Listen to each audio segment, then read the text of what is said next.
मारेगाव वार्ता news channel, ताज्या घडामोडी व परिसरातील वार्ता थेट आपल्यापर्यंत। मारेगाव वार्ता।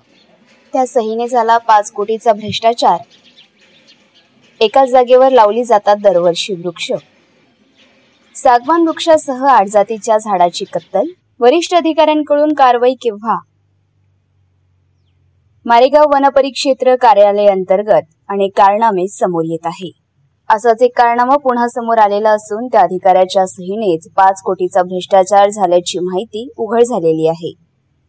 मारेगाव वनपरिक्षेत्र कार्यालयाच्या वेगवेगळ्या बातम्या, वेगवेगळे वृत्तपत्र तसेच चॅनलच्या माध्यमातून जनतेसमोर येत आहे। वनपरिक्षेत्र अधिकारी यांनी मारेगाव वनपरिक्षेत्र कार्यालय अंतर्गत 5 कोटीचा भ्रष्टाचार केल्याची चर्चा जनतेत सुरू आहे। या घटनेची कोणतीही दखल वरिष्ठ अधिकाऱ्यांनी न घेतल्याने मारेगाव तालुका वनपरिक्षेत्र अधिकारी कार्यालय वादाच्या भोवऱ्यात सापडल्याचे दिसत आहे।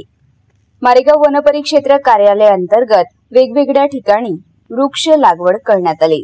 यामध्ये साग तसेच 8 जातीच्या वृक्षांचीही लागवड करण्यात आलेली होती। ही वृक्ष लागवड मजुरांच्या नावाने केली जाते।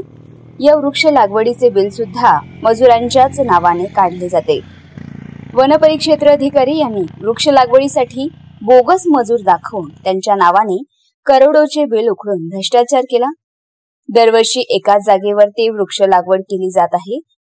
त्यामुळे मागील वर्षी किंवा याच्या आधी लावलेली वृक्ष गेली कुठे असाही प्रश्न उपस्थित होत आहे। जी झाडे जगली त्यांची सुद्धा कत्तल केली असून जे जंगल होते ते भुईसपाट झाल्यासारखे दिसत आहे। मारेगाव, खंडणी, वडकी, बोटोनी, राळेगाव या राऊंडमध्ये मोठ्या प्रमाणात वृक्षारोपण करण्यात आले, परंतु यातील किती झाडे जगली हे पाहणे महत्त्वाचे आहे। कारण वृक्षारोपण करणे, लावलेल्या वृक्षांना पाणी देणे हा सर्व खर्च बघितला तर जगलेले वृक्ष किती आहे याची पाहणीही संबंधित विभागाकडून करणे आवश्यक असताना संबंधित विभागही झोपेचे सोंग घेऊन असल्याने त्यांच्यावरही संशय घेतला जात आहे।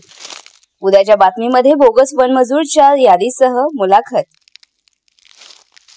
मारेगाव वार्ता, सचिन मेश्राम, मारेगाव, यवतमाळ।